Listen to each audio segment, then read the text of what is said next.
வணக்கம் நண்பர்களே, மற்றொரு கலந்துரையாடலில் இணைந்து கொள்கின்றோம். இன்றும் வழமை போல தாயகத்தில் இருக்கக்கூடிய பல்வேறு அம்சங்கள் தொடர்பாகவும் பேசி வருகின்றோம். இன்றைக்கு குறிப்பாக மழை விட்டாலும் தூவானம் நிற்காதது போல டெலோ தலைவர் செல்வம் அடைக்கலநாதனுடைய அரசியல் எதிர்காலம் தொடர்ந்து சர்ச்சையாகவே இருந்து வருகின்றது.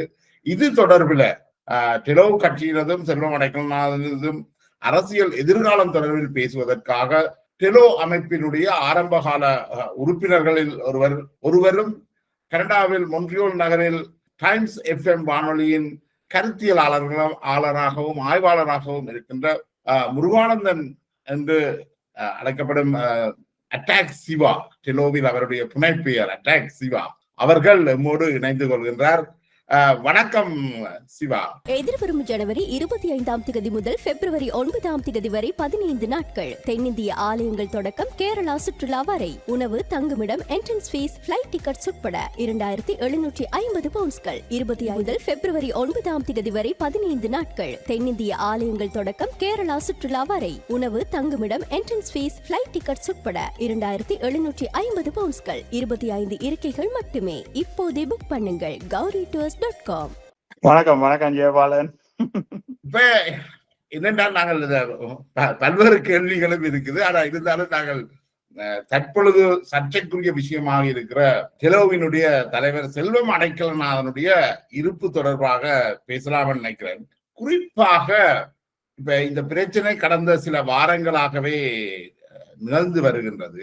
இது ஒரு வெளிவந்த காணொலி, வெளிவந்த ஒளிப்பதிவு செல்வத்தினுடையது என்பதை யாரும் மறுக்கல. அதுக்கு பிறகு செல்வம் அடைக்கலநாதனுக்கும் அந்த பெண்ணுக்கும் இருந்த உறவும் இல்லை என்று யாரும் மறுக்கல. அப்ப இந்த தற்கொலையும் நடந்திருக்குது. ஆனா யாரும் செல்வம் அடைக்கலநாதன் அது ஒரு கொலை என்ற அளவுல இன்னும் பார்க்கப்படையில. அது ஒரு தற்கொலையாகத்தான் கருதப்படுது போலீசுடைய இதுகளின்படியும். அப்ப இந்த நிலைமையில ஏன் இதுவரைக்கும் செல்வம் அடைக்கலநாதன் மீது நடவடிக்கை எடுக்கப்படவில்லை? யார் எடுக்கல? இலங்கை போலீசார் அல்லது கடமைகளை செய்கிறார்கள். போலீசார் இதுல செய்யலாது. ஒரு அரசியல் கட்சி தலைவருக்கு ஒரு திருமணத்துக்கு அப்பாற்பட்ட உறவு இருக்குன்றதுல போலீசாருக்கு எந்த அக்கறையும் கிடையாது. அந்த சுரேஷனுடைய மரணம் தொடர்பான விசாரணைகள் நடைபெறுது. ஆனால் ஒரு அரசியல் கட்சியாக டெலோ இலங்கையில உள்ள டெலோ உறுப்பினர்கள் இது சம்பந்தமாக இந்த நடவடிக்கை எடுக்கல. ஆனா வெளிநாடுகள்ல கூட அவ்வளவு தூரம் ஒரு அழுத்தம் இருப்பதாக தெரியல. இதுக்கு வெளிநாடுகள்ல இருக்கிற டெலோ உறுப்பினர்கள் என்னோட தொடர்பு கொண்டு கதைச்சவ இப்படி ஒரு விஷயம் போன பிறகு நான் அவர்களுக்கு கொஞ்சம் பொறுமையாக சொன்னேன். நான் இதுல முன்னுக்கு வர விரும்பல. ஆனா அவர் உண்மையிலேயே தார்மீகமாக இந்த கட்சி பதவியிலிருந்து விலத்தி ஒரு சரியான ஒரு தலைவரை தெரிவு செய்யணும் அல்லது தற்காலிக தலைவரையாவது தெரிவு செய்து கட்சியை காப்பாற்றணும் என்றதான் நான் முழுமையான அவரோட கருத்து. கட்சி தான் முக்கியம்.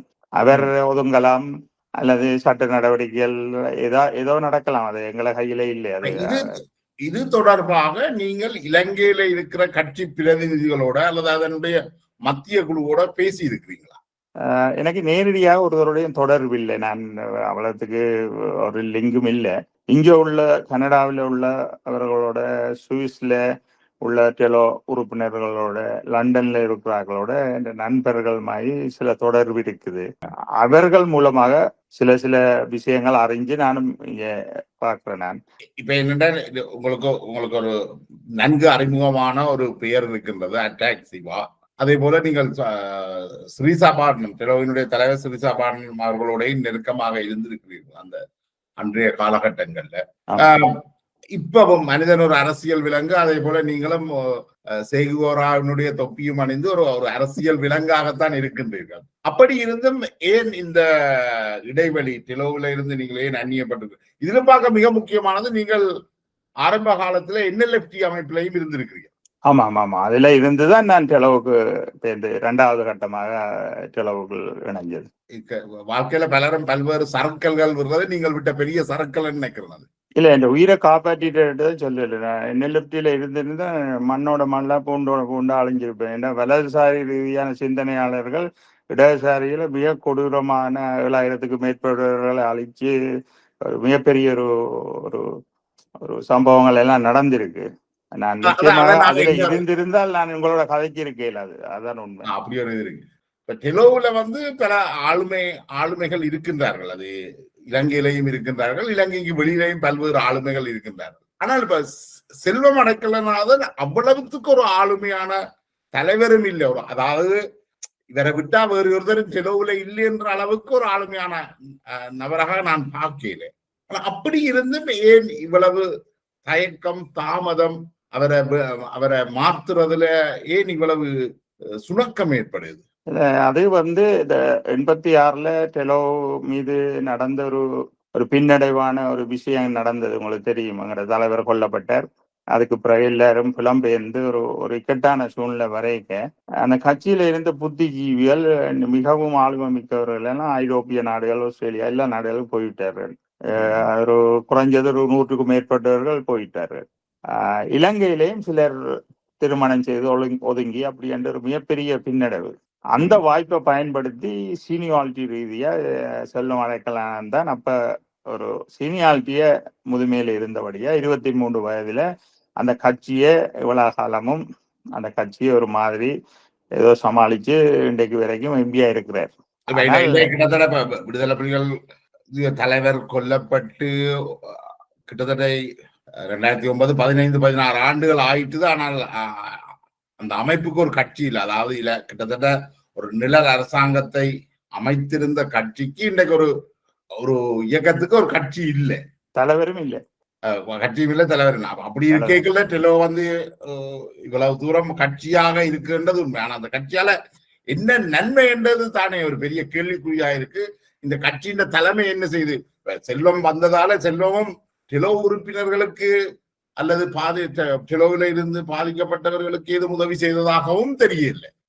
அதாவது அவர் தான் வளர்த்திருக்கிறார். பொருளாதார ரீதியாகவும் ஒரு மிகப்பெரிய பண பலத்தோடையும் தன்னுடைய பதவிகளை காப்பாற்றி ஒரு குறிப்பிட்ட சிலருக்கு பதவிகளை வழங்கி அந்த கட்சியை கொண்டு சென்று இருக்கிறார் ஒழிய அந்த முன்னாள் போராளிகளாக இருந்தவர்கள், போராட்டத்தில் இருந்து நலிந்து மெலிந்து கஷ்டப்பட்டவர்கள் எல்லாம் இன்றைக்கு இலங்கையில் இருக்கிறார்கள். வெளிநாடுகளிலும் பல உறுப்பினர்கள் இருக்கிறார்கள். எல்லாரையும் சேர்த்து ஒரு மத்திய குழு மாதிரி ஒரு 30 பேர் கொண்ட ஒரு மத்திய குழுவும் அதுக்கு ஒரு குழு தலைவராகவும் வெளிநாட்டிலையும் எல்லாம் எடுத்து ஒரு இயக்கத்தை மறுசீரமைப்பு செய்வதை நான் நிறைய வலியுறுத்தி கொண்டிருக்கிறேன். இப்ப கிட்டத்தட்ட 10 ஆண்டுகளுக்கு மேலாக. அதை செல்வம் செய்ய மாட்டேன், இனிவரும் தலைவரும் செய்வாரோ தெரியாது, இவ்வளவு செய்ததும் இல்லை எந்த ஒரு கட்சியும். நீங்க சொன்ன மாதிரி செல்வம் வந்து ஒரு திறமையின் அடிப்படையில தலைவரா வர இல்லை. எப்படி தனக்கு மேல இருக்கிறவர்கள் மரணிக்க மாவை சேனாதிராஜா தலைமையின் மேலிடத்துக்கு வந்தாரோ கிட்டத்தட்ட செல்வமும் அது மாதிரியே அப்படித்தான் வந்திருக்கின்றார். ஆனால் அவர் அவ்வளவு ஒரு ஆளுமையான நபராக இல்லை என்றாலும் இந்த அரசியல்ல கிட்டத்தட்ட ஒரு 16 ஆண்டுகளை கடந்திருக்கிறார். 16-20 ஆண்டுகளை கடந்து கூட எம்பியா இருந்தது 16 ஆண்டுக்கு மேல எம்பியா இருந்ததுதான் நான் சொல்றேன். அரசியல்ல கிட்டத்தட்ட 30 ஆண்டுகள் கிட்ட இருக்கிற 86ல இருந்து அந்த கட்சியே ஒரு உப்புச்சப்பு இல்லாம என்னன்னு ஏதோ அந்த கட்சி இருக்குதுன்ற மாதிரி அதை நடத்தி கொண்டு வந்திருக்கிறாரு. அதுல மாற்று கருத்து இல்லை. இன்றைக்கு அரசியல் கைதியா பதிவு செய்து அது ஒரு பெரிய வளர்ச்சி அடையாட்டிலும் ஒரு முதல் தோன்றிய ஒரு மிகப்பெரிய ஒரு முதல் இயக்கம் டெலோ. நான் எல்லாம் இருக்க டெலோ இயக்கம் தான் பெரிய இயக்கம் 86 வரை. அது பேருந்து ஒரு பின்னடைவை சந்திச்சது. அதுல பற்றி நாங்கள் கதைக்க விரும்பலை என்ற ஆயுத தலைவர்கள் மற்ற போட்டி மற்றது டெலோவுக்கு இப்படி ஒரு பின்னடைவு ஏற்படுத்தினது அந்த மக்களுக்கு தான் நட்ட மொழியும் எங்களுக்கு நட்டம் இல்லை. ஒன்று கட்சியை நடத்தினார் என்றதுல ஓரளவுக்கு உடன்படலாம். என்றால் உப்புச்சப்பில்லாட்டில் நீங்கள் சொன்னதே போல ஒரு பேருக்காக ஒரு கட்சி இருந்திருக்குது. ஆனா அந்த மக்களுக்கு செய்ய வேண்டிய நிறைய விஷயங்கள் இருக்கு. ஓகே, மக்களை விடுவோம். நாங்கள் டெலோ என்று சொல்லி தங்களுடைய இளமையை துளைத்து அதுல இணைந்து தங்களுடைய வாழ்வை அளித்த பல நூற்றுக்கணக்கான போராளிகள் இருக்கிறார்கள். அவர்களுக்கு கூட இந்த கட்சி எதுவும் இதுவரை சாதிக்கல. என்றால் ரணில் விக்ரமசிங்காவோட நடந்த டீல்கள் எல்லாம் கோடிக்கணக்கான நிதி பரிமாறப்பட்டிருக்குது. ஓகே, அத கூட டெலோவுல இருந்த எத்தனை உறுப்பினர்கள் மரணித்தார்கள் என்ற பட்டியல் கூட டெலோவுட்ட இல்லை. அதை எடுக்கிறதுக்கான ஒரு முயற்சி கூட செய்யப்படல. இல்ல, அவருக்கு தெரியும், அதை வெளிக்கொண்டு வரையில. அதுக்கெல்லாம் தெரியும். 350 இருந்து 400 வரையான வீரமரணம் அடைஞ்சவர்கள் இருக்கிறார்கள். அவருக்கு அந்த தேவையும் ஏற்படையில் என்றால் அவர் தன்னைத்தானே வளர்த்து கொள்ளும் ஒரு சுயநலமான எல்லாருக்கும் கவர்ச்சிகரமாக காய்ச்சி தன்னுடைய காரியத்தை செய்யக்கூடிய காரிய சித்தியானால் அவர். செல்வம் அடைக்கலநாதன் தொடர்ந்தும் அதுல இருக்கிறதுக்கு அவர் இவ்வளவு தவறுகள் இழைத்திருந்தாலும் இதுல தொடர்ந்து இருக்கிறதுக்கு ஒன்று இந்த சமூகம் இந்த பிரச்சனைகளை பெருசா பார்க்காததும் ஒரு காரணமோன்று நினைக்க தோன்றுது. ஏனென்றால் இந்த விஷயத்த முதல்ல வெளியில கொண்டு வந்தது பெரும்பாலும் சமூக ஊடகங்கள் தான். சிட்டிசன் ஜேர்னலிசம் என்று சொல்லப்படுற இந்த சமூக வலைத்தளங்கள் தான் இதை பெருசாக்கினது. அதுக்கு பிறகுதான் இந்த ட்ரெடிஷனல் ஊடகங்கள், பத்திரிகைகள், தொலைக்காட்சிகள் இது பற்றி பேசவே ஆரம்பிச்சது. ஸோ இந்த அழுத்தங்கள் இப்ப பில்டப் பண்ணி கொண்டு வருகுதுன்னு நான் நினைக்கிறேன். அப்ப இது ஜனவரியில செல்வம் தான் வெளியேறுறது என்று சொல்றது அது ஒரு காலதாமத்தை தனக்கு ஒரு காலத்தை எடுத்துக்கொள்றாரா அல்லது உண்மையிலேயே உடனடியாக விலத்தி தன்னுடைய தன்மானத்துக்கு ஒரு சற்று இழுக்கு இல்லாமல் கௌரவமாக ஜனவரியில வெளியேறலாம் என்று யோசிக்கிறாரா? என்ன உங்களுடைய அபிப்பிராயம், உங்களோட பார்வை எப்படி இருக்கு இந்த இடத்துல? உண்மையிலேயே ஒரு ஒரு ஒரு நல்ல ஒரு அரசியல் என்றால் விலத்திட்டு தான் கட்சியிலேருந்து விலத்திட்டு மற்றது எம்பியா இருக்கிற எல்லாம் அது அரசியல் அமைப்போட சம்பந்தப்பட்ட விஷயம். அது அரசாங்கத்தோட கட்சியிலேருந்து விலத்தி இன்னொரு ஆளை பொறுப்பை கொடுத்துட்டு போறான், தார்மீக கடமை. ஆனால் அவர் அதையும் தக்க வச்சிருக்கிற காரணம் தன்னை காப்பாற்றிக் கொள்றது. உதாரணத்துக்கு இந்தியாவில செந்தில் பாலாஜி அமைச்சராக இருந்திருக்கிறார் இவ்வளவு குற்றங்களுடைய டிஎன்கேல தொடர்ந்து. ஆனா அவரை டிஎன்கே வெளியேற்றல. அது அவைக்கு பாதுகாப்பு. அப்படி பல நாடுகள்ல நடக்குது பாராளுமன்றத்துல. இவரும் அந்த தன்னை பயந்தவர், சேனா பயந்தவர். இவரெல்லாம் முந்தைய தாக்குதலுக்கு போய்க்க ஓடி ஒழிச்சதான் பெறலாரு அறைய பூட்டிட்டு. எங்கட அமைப்பிலே பயந்த ஒரு ஆள். அவ பயத்தின் காரணமாக சில நடவடிக்கைகள் செய்வின மொழிய இவர்கள் துணிந்தவர்கள் இல்லை. துணிந்தவர்கள் இறந்து விட்டார்கள் மாவீரர்களால். வெளிநாடுகளில் இவர் போட்ட மிரட்டல் அது ஒரு வாய்ச்ச விடாலா அல்லது உண்மையிலேயே இவருக்கு அப்படி ஒரு செய்யக்கூடிய ஆளுமை அல்லது யாரையாவது வச்சு செய்யக்கூடிய ஒரு ஆளாக இருந்திருக்கிறார்? என்ன பொறுத்த மட்டும் இப்படியான விஷயங்கள் செய்யக்கூடிய அனுபவங்கள் இருக்கு அவருக்கு. அது எங்கட போராட்ட வரலாறோட பின்னி பிணைஞ்சிருக்கு. இப்படியான விஷயங்கள் பல பல நடவடிக்கைகள் நடந்திருக்குது. காசு இருந்தால் அது இருக்கக்கூடிய செட்டிங்குகள் இருந்தால் அதில் நடந்திருக்கு. ஆனா ஆதாரம் இல்லை, நான் அதை கதைக்க முடியாது மீடியாவில். ஆனா அப்படி சொல்லப்படுது பல குற்றச்சாட்டுகள் இவர் மீது. ஆனால் அப்படி செய்யக்கூடிய ஒரு திறமையும் அவர்கிட்ட இருக்குன்றது எல்லோருக்குமே தெரியும் சாதாரணமா. இல்லாட்டி அவர் இந்த பதவியில் இருக்கல. இந்த போராட்ட அனுபவங்கள்ல இருந்து சில விஷயங்கள்ல இருக்கு என்னென்றால், இந்த மிகவும் பயந்த சுபாவம் உடையவர்கள் மிக மோசமான கொடுமையாளர்களாகவும் கொலைகாரர்களாகவும் இருப்பார்கள். அவர்கள் நேரடியாக கொல்லாட்டிலும் அவர்கள் அவர்களை கொள்வதற்கான பல்வேறு வழிகளையும் செய்திருப்பார்கள் என்று சொல்லப்படுது. செல்வமும் கிட்டத்தட்ட அந்த அந்த கேட்டகரிக்குள்ளதான் வாரார். நிச்சயமா அந்த கேட்டகரியிலாம் பாரு. இப்ப உதாரணத்துக்கு எங்கட இயக்க தலைவர் சிறுசாதன நெஞ்சில சூடு கொண்டு வீரமரணம் அடைஞ்சார். ரோடி ஒழுக்கியல. அது மாதிரி பார்த்தோன்னாவா வீரமரணம் அடைஞ்சார். ஆனா சில தலைவர்கள் எப்படி இருந்தார்கள் எப்படி இறந்தார்கள் என்று தெரியாம இருக்குது. இப்ப நாங்கள் பார்த்தோம்னா இப்ப செல்வம் ஒரு பெரிய ஆளுமையான மனிதர் அல்ல. ஆனால் இருந்தாலும் அவர் இன்னும் தன்னை தக்க வச்சு கொண்டிருக்கிறார். அப்படி என்ன அடுத்த கட்டத்து தலைவர்கள் எல்லாரும் ஒரு செல்வத்திலும் பார்க்க ஆளுமையற்றவர்கள் தான் தமிழீழ விடுதலை இயக்கத்துல இருக்கிறார்களா இலங்கையில? இல்ல நிச்சயமாக தமிழீழ விடுதலை இயக்கத்திலே ஆளுமை இருக்கிறவர்கள் நிறைய பேர் இருக்கிறார்கள். அதுக்காண்டி நாங்கள் ஒரு கடைசியாக பின்னடைச்ச புலிகள் இயக்கத்தை நாங்கள் எடுத்துக்கொள்ளல. அது மிக பிரமாண்டமான இயக்கம், மெம்பர்ஸ். ஆனா அதுக்கு அடுத்த லெவல்ல தமிழீழ விடுதலை இயக்கத்தை புலம்பெயர்ந்த நாடுகள்ல எல்லாம் இருக்கிறார்கள். ஆனா அவர்கள் எல்லாம் தனிப்பட்ட வாழ்க்கை வாழ்றாங்க. பாரிஸ்ல இருக்கிறார்கள், லண்டன்ல இருக்கிறார்கள், சுவிஸ்ல இருக்கிறார்கள். இவர்கள் போய் தலைமை கொடுக்க போற இல்லையா? தாயகத்துல செல்வத்தை மாற்றீடு செய்யறதுக்கான ஒருவர் இல்லையா? இருக்கிறார்கள், 3 பேர் இருக்கிறார்கள். உங்களுக்கும் தெரியும். நான் பேரே சொல்றேன்னு. சுரேந்திரன் இருக்கிறார், செல்வத்தின் பிஏ. நிரோஜன் இருக்கிறார். நிரோஜனோட நான் கதைக்கினா ஒரு நல்ல ஒரு அரசியல் பேசக்கூடிய ஒரு பிரதேச சபையில் இருக்கிறார். அவருக்கு ஒரு நல்ல ஒரு அறிவாற்றல் எல்லாம் இருக்குது. சுரேனுக்கும் இருக்குது 2. மற்ற ஹென்றி மகேந்திரம் போன்றவர்கள் இருக்கிறார்கள். அவர்களுக்கு லாங்குவேஜ், அரசியல் ஆற்றல், சிங்களம், இங்கிலீஷ் வேற அது தெரியாம இன்றைக்கு தென்னிலங்கையில அரசியல் செய்யல. இன்றைக்கு அது ஒரு அரசியல்.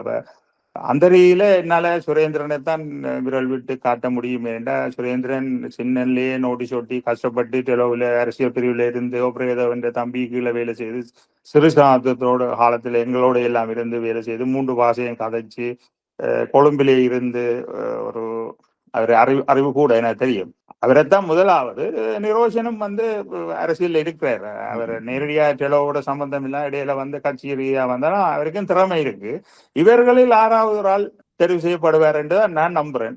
ஆனா அந்த கிழக்கு மாநிலத்தில் இருக்கிற ஹெந்தி மகேந்திரன் வேற வேற தலைவர்கள் எல்லாம் வர்றதுக்கு அந்த ஒரு ஆளுமை வேணும். சொல்லுவோம் பிரமாண்டமான இயக்கம், பிரமாண்ட கட்சி என்ன ஆளுமை இல்லை அவர்கள். இப்ப அடுத்ததாக இருக்கக்கூடிய ஜனா மண்டக்களப்பை சேர்ந்த ஜனாவோ வினோதரலிங்கம் அவையெல்லாம் வரையில அவைக்கு லீடர்ஷிப்பு கேட்ட ஆளுமை இல்லை. தங்கட வேலையை செய்வினோம். ஒரு லீடர்ஷிப் எல்லாரையும் ஒருங்கிணைச்சு ஒரு வேற கட்சிகளோட புரிந்துணர்வு செய்து சென்ட்ரல் கவர்மெண்ட் ஸ்டேட் கவர்மெண்ட் என்ற ரீதியில இன்றைக்கு வந்துடுது. இன்றைக்கு எம்பிபி மாய் மிக பிரபாண்டமான சித்தாந்தம் அறிவுள்ள சித்தாந்த ரீதியான பெரிய கட்சிகளோட எல்லாம் கதைக்கிறதுக்கு சுரேந்திரனை விட்டால் சரியான கஷ்டம். அது மார்க்சிய சித்தாந்தங்கள் அரசியல் அது ஒரு பெரிய கடல். அவ சும்மா ஒரு ஆளை வச்சு நாங்கள் அர்ஜுனாமாயி எங்கட டெலோ கட்சியை வாடுறதுக்கு வீக்கா கொண்டு விடப்படாது. ஒரு ஆளுமையற்ற தலைவரை கொண்டு அப்ப அதால நிரோஜன் சுரேயன் இந்த 2 பேர் அடுத்த யாழ் மாவட்டத்துக்கு தான் அடுத்த ஷிப் போகணும். மன்னார்ல 30 வருஷம் இருந்துட்டு இந்த கட்சி மன்னார் மாவட்டத்தை சேர்ந்த செல்லத்திட்டு அது உண்மையிலேயே யாழ் மாவட்டத்துல அர்ப்பணிப்போட குட்டிமணி தங்கத்துறை அவர்களால ரத்தம் சிந்தி அவ்வளவு பேராலையும் கட்டி எழுப்பப்பட்டு சிறுசாதனம் போன்ற தலைவரால தண்ணீர் வாச்சி உயிரை விட்டு அப்படி கட்டப்பட்ட ஒரு மாபெரும் ஒரு இயக்கம் அது கட்சியா இருக்குது. அதை செல்வம் இனியும் தன்னுடைய நன்மைக்காண்டியும் சுயநலத்துக்காண்டியும் அதை பாவிக்கிறத எந்த ஒரு மனிதரும் உண்மையான உறுப்பினர்கள் ஏற்றுக்கொள்ளல. வெளியில் அவருக்கு காசு கொடுத்து அவருக்கு சும்மா கொஞ்சம் சமாளிச்சு போறார்கள், அவருக்கு சமாளிச்சு போறார்கள், அவரை ஏற்றுக்கொள்ளாமொழிய பெரும்பான்மையான 3-2% ஆக்கள் அவரை விலத்தை சொல்லித்தான் நிற்கிறார்கள். இல்ல நீங்க சொல்றதுல ஒரு விஷயம் ஒன்று இருக்கு. இப்ப என்னென்றால் தமிழ் தேசியம் தொடர்ந்தும் அது இந்த தலைமையை யாழ்ப்பாணத்துக்குள்ளதான் வச்சிருக்கணும் என்ற விருப்பத்தில் தான் இருக்கு. அல்லது யாழ்ப்பாணத்தை சேர்ந்தவர்கள் தலைவராக இல்லாத பட்சத்தில் அந்த கட்சி ஒரு ஒரு குறிப்பிட்ட நிலையை அடைகிறது கஷ்டமாக இருக்குது. ஆனா அந்த அதுன்ற ஒரு வெளிப்பாடாகத்தான் நீங்கள் அந்த யாழ்ப்பாணத்தை நோக்கி அந்த தலைமை போகணும் என்று சொல்றீங்களா? இல்ல அது என்னென்றா யாழ்ப்பாண குடாநாட்டில இருந்துதான் அரசியல் கட்சிகளின் முழு தலைமையிலும் வெளிக்கிட்டது. போராட்ட கட்சியா இருக்கலாம், இயக்கங்களா இருக்கலாம், மற்ற இடங்கள்ல இருந்து வந்திருக்கலாம் மிக மிக சிறிய கட்சிகள். அப்ப அதுக்கு பிறகு 2வது கட்ட தலைவர்களும் அங்கதான் இருந்தார்கள். அங்கதான் புத்திஜீவிகளும் அந்த போராட்டம் சங்கமித்த ஆற்றாக ஊற்றெடுத்த இடமும் அதுதான். பிரபாரன் போன்ற மாஸ் லீடர் தங்கத்துறை குட்டிமணி எல்லாருமே அங்கதான் இருந்தார்கள். அப்ப திருப்பவும் இப்ப ஒரு பின்னடைவு வந்துற வழியால் அங்க யாழ்குடா நாட்டுக்கு அதை மாற்றினால் அது புத்துயிர் பெற்று வளர்ந்து திருப்பவும் வேறு மாகாணங்களுக்கு வேறு மாவட்டங்களுக்கு போகலாம். அடுத்த கட்ட தலைமையில் 5 ஆண்டுக்கு ஒருக்கா மாறலாம், 3 ஆண்டுக்கு ஒருக்கா. ஆனா இப்ப அங்க போனாதான் டெலோ வளரும். டெலோண்ட கட்சிக்கான ஒரு வளர்ச்சியும் இருக்கும். அந்த கட்சி பாதுகாக்கப்படும். அந்த கட்சி 5வது இடத்துக்கு போகாம 2வது இடத்திலேயே நிற்கும். தமிழரசு கட்சிக்கு அடுத்ததாக செல்வம் மிகவும் அதை கீழ் நோக்கி கொண்டு போயிட்டார். வாக்கு வங்கி சரிவு, இப்ப உள்ள பர்சனல் பிரச்சனைகள் எல்லாம். அப்ப இவர் நிச்சயமாக இதை ஒப்படைச்சிட்டு போகணும். அது சுரேந்திரன்கிட்ட கொடுத்துட்டு போகணும். சுரேந்திரனை சொல்லுவார்கள் செல்லத்தின் பிஏ இவர் ஏடிஎம் திறமை அடிப்படையிலையும் சுரேந்திரன் எனக்கு தெரியும் சிறி அண்ணாக்கு தங்கண்ணா குட்டி அண்ணாக்களுக்கு நான் விசுவாசமானால் எல்லாருக்கும் சுயநலம் இருக்கும், எனக்கும் இருக்கும், எல்லாருக்கும் இருக்கும். எங்கட நாட்டில பிரதம மந்திரியிலேருந்து எல்லாருக்கும் இருக்கும், முன்னாள் ஜனாதிபதிகளுக்கும் சுயநலம் இல்லாம பொதுநலம் இல்லை. ஆனால் அவற்றை கரெக்டர் ரீதியா திறமை ரீதியாக நாங்கள் யோசிக்க வேண்டும். என்றால் இது ஒரு வீக்காக போட்டி போட வேண்டிய கட்டம். இது ஒரு முக்கியமான விவாதத்துக்கான ஒரு இதையும் திறந்திருக்கிறீர்கள். இந்த தலைமைகள் யாழ் நோக்கி இருக்கிறதுன்றது அதுல ஒரு யாழ் மையவாத சிந்தனையும் இருக்கிறதாக ஒரு குற்றச்சாட்டு வர வேண்டாம். நீங்கள் ஒரு NLFT பின்னணியில இருந்து வந்த ஒருவர் சுரேந்திரன் குருசாமி அந்த பதவி போகணும் என்றதும் இருக்கிறதுக்குள்ள அவருக்கு அந்த திறமை இருக்குன்று வாதாடுறது ஒரு விஷயம். ஆனா அவர் யாழ்ப்பாணத்தவர் என்றதுக்காக அவருக்கு கொடுக்கணுமா என்றது இன்னொரு விஷயம். இல்ல டெலோட்ட கட்சி ஆரம்பிக்கப்பட்டு அதுக்கு உயிர் நீத்து அது இந்த பவுண்டர் தேசபிதா தங்கத்துறை, செயல்வீரர் குட்டிமணி, அதுக்கு அடுக்கடுக்காக அது இந்த ஒரு 30 தலைவர்கள் எல்லாம் ஜாழ் மாவட்டத்திலிருந்து தான் வந்தார்கள். அவர்களுடைய அர்ப்பணிப்பு, அவர்களுடைய இழப்பு, அவருடைய வளர்ச்சி, அதாலதான் அது கட்டப்பட்டது.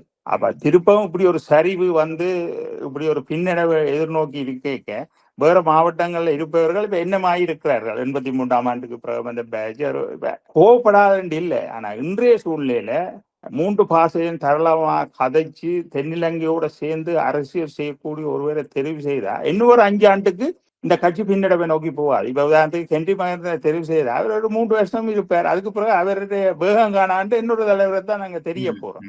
அப்ப ஒரேடியாகி ஒரு ஒரு கஸ்மேட்டிக் ஓரளத்துக்கு கட்சியை கொண்டு போகக்கூடிய ஒரு ஆளை தெரிவு செய்து இவர்களையும் சேர்த்துத்தான் அது வழி நடத்த வேணும். சுரேன் அதை செய்வார். எனக்கு நான் அவரோட கழிச்சிருக்கிறேன், பழகி இருக்கிறேன். ஆனா இப்ப கிழக்கு மாநிலம் நான் பிரிக்கல. கிழக்கு மாநிலத்துல இப்ப சாணக்கியன் மாதிரி ஒரு ஆள் எங்கிற கட்சியில ஆளுமையான ஆள் இருந்தா, தமிழரசு கட்சியில இருந்த மாதிரி அவருக்கு கொடுக்க சொல்லித்தான் நான் சொல்லுவேன். அப்படி இந்த வரைக்கும் ஒரு தரம் இல்லாத பட்சத்துல நான் நிரோஜனை நோக்கியும் ஜால் குடாநாட்டை நோக்கியும் போறனுடைய நிஜமா இருந்தால் அவர்களுக்கும் கொடுக்கணும். அதுல மாற்றுக்கிறது இல்லை. இருக்கிற இவையெல்லாம் பெற வேணும். ஆனா அவர்களுக்கும் பல குற்றச்சாட்டுகள் இருக்கு. ஜனாக்கு இருக்குது, அப்படி இப்படி பிரச்சனை இருக்கு. அப்ப அதால அவர் தலைவராக வரையலாது வந்தால் அது இன்னும் ஒரு பின்னோக்கி போகும். அப்ப டக்கண்ட ஒரு வேறு இதுக்கு போயிட்டு அவரும் மத்திய ஒழுவில் இருந்து செய்யலாம். இப்ப விந்தன் கூடி இருக்கிறார், கனவே இருக்கு நம்ம டெலோவில. நான் வேலையில மட்டும் சொல்லல. ஆனா எல்லாருக்கும் கட்சி விசுவாசமும் அது பாரம்பரியமான இதுவும் மற்ற தென்னிலங்கையில அரசியக்கூடிய லாங்குவேஜ் கட்டித்தனங்கள் எல்லாம் இருந்தா தான் இனிமேல் எங்கிற கட்சி வளரும். இந்த அடிப்படையில் விந்தன் கனகரட்னம் வந்து அண்மையில பிரிஞ்சு தமிழக கட்சியோட சேர்ந்துட்டார். ஆனால் அவரும் டெலோ மீது பாரிய குற்றச்சாட்டுகளை வச்சிருக்கிறார். அந்த குற்றச்சாட்டுகள்ல ஏதாவது உண்மை இருக்குன்னு நீங்க நினைக்கிறீங்களா? அல்லது அவரையே இந்த கட்சிக்கு தலைவராக்கி இருக்கலாம்? அவரை இந்த கட்சிக்கு தலைவரை தெரிஞ்சும் தெரியாம தெரிஞ்சு படம். இது வந்து சிங்கத்திட்ட இருந்து புலியிட்ட போற கதை. செல்லத்தில இருந்து அவர் ஒரு கட்சி உறுப்பினர் ரீதியில இவரில் குற்றச்சாட்டு வைக்கிறார். ஒரு மாற்றம் வேணும் என்றார் என்ற ரீதியில அந்த கருத்தை ஏற்றுக்கொள்ளலாம் ஒழிய அவரை நாங்க தலைவராக்க முடியாது. என்றால் அவருக்கும் பல முயற்சிகள்ல அந்த கட்சியை முன்னோக்கி அவரும் செலுத்தல. இவரோட அவரும் பயணிச்சவர். மற்றது அவர் வேற கட்சிகளுக்கு மாறி போயிருக்கிறார். நாளைக்கு இந்த கட்சியை தென்னிலங்கையில உள்ள ஒரு கட்சியை கொண்டு போய் அதோட இணைக்கக்கூடிய வாய்ப்புகளும் இருக்குது. அப்ப இதை வந்து இப்ப மத்திய குழுவில தலைமை குழுவில இருக்கிறவர்கள்லாம் வர முடியும். வெளிநாட்டுல இருந்து போயோ இல்ல புதுசா ஒரு ஆள் வந்தோ வரையலாது. விலக்கப்பட்டவர்களும் பதவிக்கு வரையலாது. இப்ப சிவாஜிலிங்கமும் டெலோன்ற அமைப்பில பயணிச்சு அவர் டெலோன்ற மூத்த உறுப்பினர் தான் சொல்லி கொண்டிருக்கிறார். அப்ப அதுக்குள்ள தற்சமயம் இருக்கிற ஒரு 20-30 பேர்ல ஒரு ஆளைத்தான் தலைவரை தெரிவு செய்யப்படும். அதான் யதார்த்தம், அதுதான் உண்மையும். அப்ப விந்தன் கனகரட்னம் வைக்கின்ற அடுக்கடுக்கான இந்த குற்றச்சாட்டுகள் எவ்வளவு தூரம் அதுல உண்மை இருக்குன்னு நீங்க நினைக்கிறீங்க? இல்ல அதுல அரைவாசி உண்மை இருக்கலாம், அரைவாசி சோடிக்கப்பட்டதா இருக்கலாம், உண்மை இல்லைன்னு சொல்லல. ஆனா அதுக்கு ஆதாரங்களையும் கொடுக்காம அவரு இந்த விலையில போய் சீக்கக்கூடிய வாய்ப்புகளும் இருக்கு நீதிமன்றத்துக்கு போனா. இப்ப நான் ஒரு கருத்தை சொல்லியிருக்க சரியான ஆதாரத்தோட ஒன்றை நிரூபிச்சா தான் அது நீதிமன்றத்துல செல்லும். ஆனால் அந்த அவர் சொல்றதுல பொய்யல் அண்டு இல்லை, அவர் சொல்றதுல உண்மைகளும் இருக்குது. உண்மை இல்லாம மீடியாக்கள் எல்லாம் அவரோட மினக்கெட்டு பேட்டி எடுக்காது. ஆனா இது யதார்த்தத்துக்கு அது சாத்தியம். மற்றது அவர் இப்படி எக்கச்சக்கமா அள்ளி கதைக்கிறதால எங்க கட்சிக்கு தான் பின்னடைவா இருக்கும்.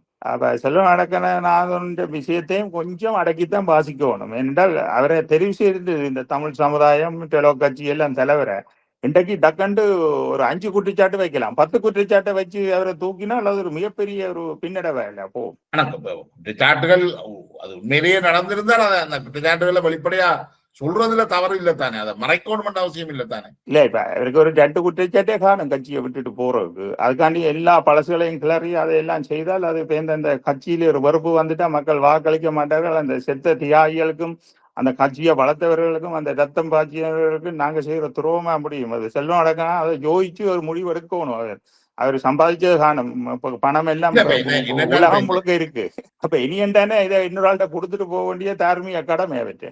அதுதான் நான் வெளியே நீங்கள் சொல்றா எனக்கு அது நீங்க சொல்ற முறையில தவறு இருந்தாலும் ஒரு விஷயம் ஒன்று இருக்கு. என்னன்னா நாங்கள் இந்த ஆயுத போராட்ட அமைப்புகள் எல்லாருமே அவர்கள் எல்லாருமே என்ன சேத்துக்குள்ள போய் வந்த ஆட்கள் தான் எல்லாரும். ஒரு தரம் வந்து கோட்டாய் காட்டிக்கொண்டு ஒன்றுமே செய்யாம இருக்கல. அவர்கள் சும்மா இருந்திருந்தான் குற்றச்சாட்டு வந்திருக்காது. இவர்கள் எல்லாரும் ஏதோ ஒரு வகையில சேர்த்துக்க இறங்கி களபிடுங்கி நாத்து நட்ட போன இந்த கரைகள் வந்தது. ஆனால் அதுக்கு ஒரு ஒரு ஒரு எல்லையும் இருக்குது. இப்ப குறைந்தபட்சம் இப்ப இந்த காலகட்டத்துக்கு பிறகு நாங்கள் எந்த தவறுகளும் செய்யலை என்றோ, இந்த காலகட்டத்துக்கு பிறகு நாங்கள் படுகொலைகளையோ அல்லது கடத்தல் கொள்ளைகளையோ இந்த போதவஸ்து கடத்தல்களையோ செய்யலையோ என்ற அளவுக்கு ஒரு ஒரு ஒரு ஒரு கோடு ஒன்று கீறப்பட வேணும். அப்ப அதுக்கு முன்னைய விஷயங்களை நாங்கள் கவனிக்க தேவையில்லை. ஆனா அதுக்கு பிறகு வார விஷயங்களை நாங்கள் அதுக்கு பிறகு இவர்கள் என்ன செய்திருக்கிறார்கள் என்று நான் நினைக்கிறேன். அந்த 2009ஆம் ஆண்டு வந்து அது ஒரு லைனாக இருக்கும். 2009க்கு பிறகு மேற்கொள்ளப்பட்ட எந்த விஷயங்களாக இருந்தாலும் அது நான் நினைக்கிறேன் அது நீங்க சொல்ற பாயிண்ட்டுக்கு நானும் உடன்படுறேன். 2009 வரையும் ஒரு ஒரு போராட்டம் என்ற ஒரு தியாகம் என்ற அடிப்படையில அது வேற ஒரு ரேஞ்சுக்குள்ள போகுது. அதுக்கு பிறகு எவர் குற்றம் செய்தாலும் இலங்கையின் சட்டப்படியோ இல்ல கட்சியின் இதன்படியோ இல்ல தமிழ் மக்களின் உரிமை போராட்டத்தின்படியோ அவர்கள் ஒன்றில் சட்டத்தின்படி தண்டிக்கப்பட வேணும், அல்லது மக்கள் மத்தியிலிருந்து தூக்கி எறியப்பட வேணும், அல்லது கட்சியிலிருந்து வெளியேற்றப்பட வேணும். ஏனென்றால் தெரிஞ்சு கொண்டு செய்கிற குற்றம். முந்தி நடந்தது தெரியாம அல்லது தவிர்க்க முடியாமல் செய்யப்பட்ட சில தவறுகள் இருக்கு. ஆனா 2009 பிறகு தெரியும் முழுக்க நாங்கள் ஒரு வேறொரு கட்டத்துக்கு போயிருக்க. அதுக்கு பிறகும் கொலைகள் கடத்தல்கள் இப்படியான கனகன விஷயங்கள் செய்தால் நிச்சயமாக அதை மக்கள்லாம் தண்டிக்கணும். சில இடங்கள் சட்டங்கள் தண்டிக்காட்டிலும். ஏனென்றால் ஒரு ஒரு மக்களுக்கு ஒரு வித்தியாசமான அரசியல் தேவைப்படுது. அப்ப இவர் மட்டும் விதி விலக்க விட்டால் இன்னும் ஒரு 10 பேர் குற்றம் செய்வினோம். அப்ப அதால இவர் தார்மீகமா போனா நல்லது, அல்லது ஆட்டோமேட்டிக்கா ஒரு கட்டத்துல இவர் வெளியேற்றப்படுவார் இன்னும் ஒரு 2-3 மாதத்துல. அது அவருக்கே தெரியும். அதுதான் ஜனவரி வரையும் அவர் கேட்டிருக்கிறாரு. அதுக்கு பிறகு தாக்கு பிடிக்கலாண்டு. ஆனா அதுக்கிடையில அவர் ஜோதிச்சு ஒரு தற்காலிக தலைவர் தனக்கு சார்பான ஒரு ஆள் சுரேன்மாய ஆளை எடுத்து தன் மீது அதிக நடவடிக்கைகள் எடுக்காத மாதிரி பாதுகாத்து கொண்டு அந்த கட்சி தலைமையை கொடுத்துட்டு அவர் மத்திய அளவுல இருந்து ஒதுங்குறாண்டு தான் சொல்றாரு. கட்சியில இருந்து அவர் தன்னுடைய தனிப்பட்ட சொத்தையும் தன்னுடைய இதையும் பாதுகாத்து கொண்டு அவர் தனிப்பட்ட வாழ்க்கை வாழ விரும்புறார் என்றதை அவர் சொல்லிட்டார். அப்ப அதை நாங்கள் ஆகலும் போய் டீப்பா போகப்படாது. அது சட்ட ரீதியா அவர் தண்டிக்கப்பட வேண்டிய ஆள் என்றால் அதுல இருந்தும் அவர் தப்ப முடியாது. சட்டம் தன் கடமையை செய்யும். அந்த 2009 காலகட்டத்தை நாங்கள் ஒரு கூட எடுத்த பற்றியோ அமைப்புக்குள்ள கூட முன்னேற படுகொலைகள் உட்கட்சி படுகொலைகள் நடந்திருக்குது. இப்ப அந்த விஷயங்கள்ல நாங்கள் யாரையாவது அவர்களை துரோகி என்று இன்றைக்கும் சொல்ல வலிக்கிடுதுதான். இவர்கள் சுடப்பட வேண்டியவர்கள் கொல்லப்பட வேண்டியவர்கள் தான் துரோகிகள் தான் என்று நீங்கள் சொல்ல வலிக்கிறீங்களா? இல்ல அவர்களுக்கு நிகழ்ந்தது தவறு, இதுகளுக்காக நான் மன்னிப்பு கேட்கணும் என்று நினைக்கிறீங்களா? இன்றைக்கும் கொலைகள் நடத்தினவர்கள் வெளிநாடு உள்நாட்டில எல்லாம் இருக்கிறார்கள். நீண்ட காலம் ஆயிட்டு. ஆனா சட்டத்தின்படி அவர்கள் தண்டிக்கப்பட வேணும். ஆனா அதுக்குரிய இல்லை.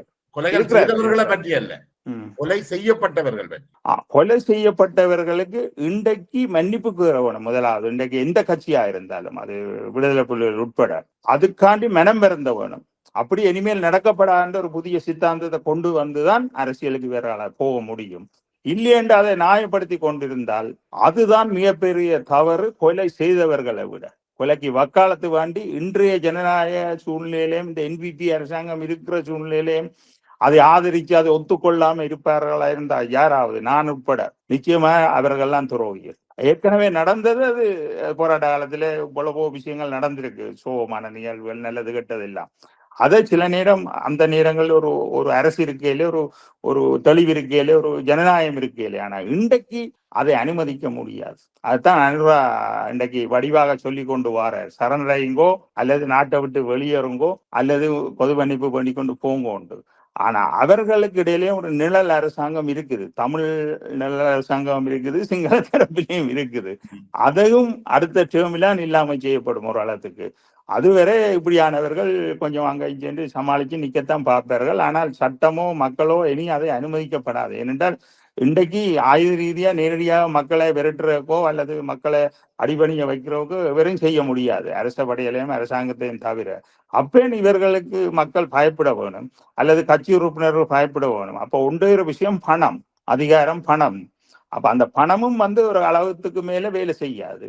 ஆனால் அவர்களாக உணர்ந்து போறது நல்லது. ஏனென்றால் என்ன இருந்தாலும் அவர்களுக்கு சப்போர்ட்டானவரும் கட்சியில இருக்கிறார்கள், மக்கள் வாக்களிச்சிருக்கிறார்கள். இன்றைக்கு மன்னார்ல எடுத்துக்கொண்டால் அந்த அந்த பிஷப் கூடி கதைக்கல இவற்ற பிரச்சனையை பற்றி எல்லாத்தையும் கதைக்கிற பிஷப் கூடி ஒரு வார்த்தை கதைக்கல.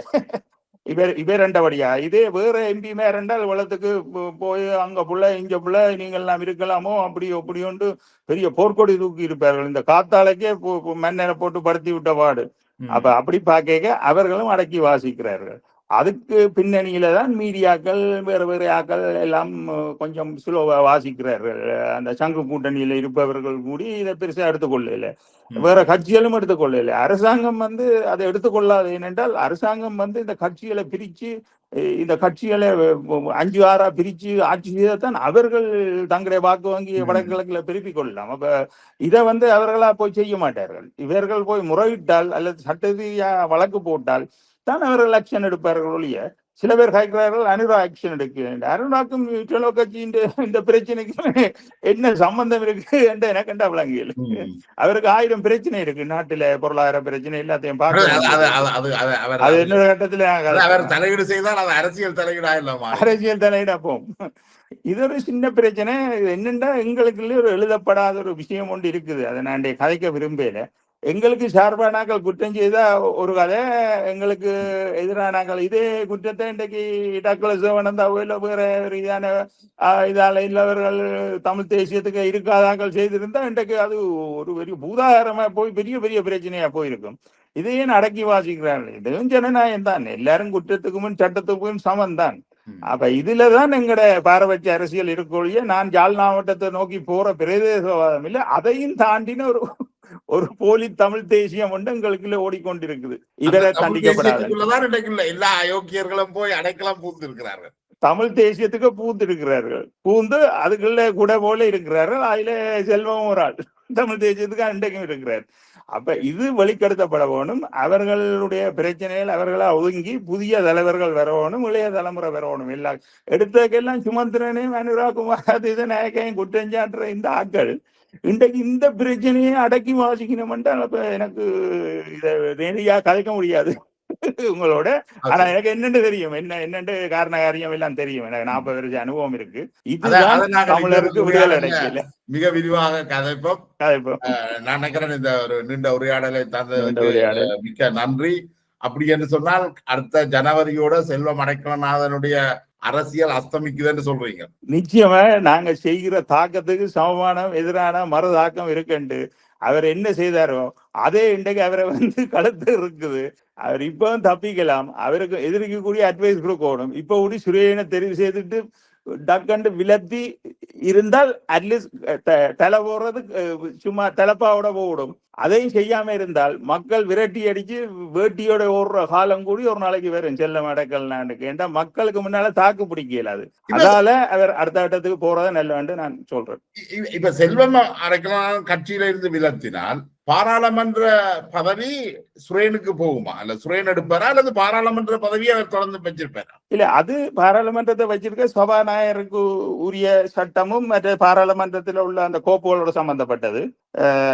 அது நீதிமன்றம் அதோட சம்பந்தப்பட்ட விஷயம். அடுத்ததாக 2வதாக படிநிலையில அந்த கட்சியில எலெக்ஷன் கேட்டு இருக்கிறவர் தான் ஆட்டோமேட்டிக்கா பாராளுமன்றமா வருவார். அது சுரேனா இருக்கலாம், வேற யாரையும் இருக்கலாம் சில நேரங்கள்ல. அந்த ரூல்ஸ் எனக்கு தெரியாது. ஆனா அவரும் பாராளுமன்ற தேர்தலில் எலெக்ஷன் கேட்டவர். அவரை விட கூடினால் இருந்தா அவர் தான் வருவார். என்ற கேள்வி என்றால் இவர் செல்வம் அடைக்கலாதான் கட்சியில இருந்து மட்டும் விலத்தையில, மத்திய குழுவில இருந்து மட்டும் விலத்தையில, தன்னுடைய பாராளுமன்ற உறுப்புரிமையில இருந்தும் விலத்தர் என்று சொல்றாரா? நிச்சயமாக அவர்கிட்ட கைய வெட்டி பக்கத்தை வச்சா கூடி அவர் கையெழுத்து போட மாட்டார். பதவி மிக ஸ்ட்ராங் ஆனது. அவர் இறுதி வரை அந்த பதவி பறிக்கும் வரை அவர் இருப்பார். என்ற சில பேருக்கு சேர்ல இருந்து அவ்வளவு மனம் பெறார், இவ்வளவு காணுமண்டு. அப்படி ஒரு ஆள் தான் செல்வம். நிச்சயமே அது பறிக்கப்பட்டா மட்டும்தான் அவர் விலத்துவர். மற்றபடி அதுல இருந்து விலத்த மாட்டார். கட்சியில இருந்து விலத்தக்கூடிய வாய்ப்பு இருக்கு. தொடர்ந்து பாராளுமன்ற உறுப்பினராக இருக்கிறது தொடர்ந்து இருப்பார். அதுக்கேற்ற முயற்சியில ஈடுபடுவார் என்றால் அது ஆசை. மற்றது அவர் சில சட்ட சிக்கல்ல இருந்து தப்போணும் என்றால் அந்த பதவியால தான் அது காப்பாற்றப்படும். ஒரு சாதாரண ஆள மாறிட்டால் அது எல்லா சட்டங்களும் வந்து அவருக்கு முன்னால் நிற்கும். அப்ப பெரிய பிரச்சனை, நாட்டை விட்டு ஓடி போய் அசைலம் அடிக்க வேண்டிய சூழ்நிலை கூடி வரும். அப்ப அதையெல்லாம் அவர் சரியான கஷ்டம். அதை விட இதை விலத்திட்டு அது பாராளுமன்றம் வந்து இலங்கை அரசாங்கம் புலனாய்வுத்துறை என்ன விரட்டுதுன்னு சொல்லி இல்ல ஒன்று சொல்றேன் உங்களுக்கு, மிகப்பெரிய பணபலம். நான் இங்க அமெரிக்கா கனடாவில் இருக்கிறேன். இங்கேயும் ஒரு குற்றம் செய்து போட்டு $10 மில்லியன் வச்சிருந்தா 2 மில்லியன் லோயருக்கு கொடுத்தா சட்டத்தை வளைச்சு நீங்க 6 மாதம் 1 வருஷத்துல தப்பக்கூடிய அளவுக்கு இங்க சில சம்பவங்கள் நடக்குது. சட்டத்தை வளைக்கிறேன்ற அப்படி செல்ல வழக்கினாலும் காசை கொட்டி சட்டத்தை வளைச்சு இல்ல இருந்த ஒரு அளவுக்கு தப்பக்கூடிய வாய்ப்புகளை தான் அவர் போட்டு கொண்டு இருக்கிறார். மிகப்பெரிய லோயரை பிடிச்சு அப்படி இப்படி எல்லாம் நடக்கும். விட மிகப்பெரிய பணபலத்தோடு இருக்கிறார், பெரிய கோடீஸ்வரன். அசெட் வந்து ஒரு 300-500 கோடியை தாண்டும். அப்படி என்னைக்கு அவர் அதன் மூலமா தப்ப பார்ப்பார். ஆனா கட்சியை மட்டும் விட்டுட்டு போனா மிக சந்தோஷம். ஏனென்றா இந்த கட்சியை வந்து அவர் என்ன மாதிரி ஒரு உறுப்பினராக இருந்து வளர்த்தையும் சம்பாதிச்சு இன்றைக்கு போய் ஷோவோ வாழ்க்கை வாழ்றார். தாவி செய்து அந்த கட்சியை மட்டும் அந்த யாழ் மாவட்டத்துல கொடுத்துட்டு அப்படி நடத்த இல்லாட்டி செலோ சர்வதேசம் இயங்கி கொண்டிருக்கு அதுகிட்ட கொடுத்துட்டு அல்லாட்டி எங்களுக்கு கொஞ்சம் காசத்தை கூப்பிட்டுட்டு இதை நடத்தும் கூடாப்பான்னு சொல்லிட்டு போனா கூடி இவருக்கு கோடி புண்ணியம் கிடைக்கும். வேண்டாம், செத்த ஆன்மாக்களுக்கு அவர் மரியாதை கொடுக்கணும். 350-400 மாவீரர்களுக்கு செலவில் அவர் எங்களுக்கு மரியாதை பரவாயில்ல. இதே அவர் செய்ய மாட்டார். செய்யக்கூடிய அறிவும் இல்லை, அரசியல் தன்மையும் இல்லை, அதுக்குரிய பண்பும் அவர்கிட்ட இல்லை. அதை எதிர்பார்க்க முடியாது. ஆனா ஏதோ ஒன்று நடக்கத்தான் போகுது. அது அது நடக்கட்டும். இப்ப சொல்றத கேட்டா நீங்க நாங்கள் அவர் ஓரளவுக்கு ஒரு 50% பின்னடைவோட தன்னுடைய வாழ்க்கையை வாழ்ந்து கொண்டு போவார். அந்த புள்ளியோட நான் நினைக்கிறேன் இந்த நீண்ட உரையாடலை முடிவு கொண்டு வரலாம். உங்களோட நிறைய உரையாடுவதற்கு பல்வேறு விஷயங்கள் இருக்குது. இந்த போராட்ட கால ஆரம்ப காலங்கள், அதில் நடந்த குளறுபடிகளுக்கு சம்பந்தமாக எல்லாம் மற்றொரு உரையாடல்ல நாங்கள் அதை தொடர்வோம். மிகவும் வெளிப்படையாக மனம் திறந்து உங்களுடைய கருத்துக்களை வெளியில கொண்டு வந்ததற்கு மிக்க நன்றி. அட்டாக் சிவா. நன்றி நேவாளன், நன்றி தேச நெட்.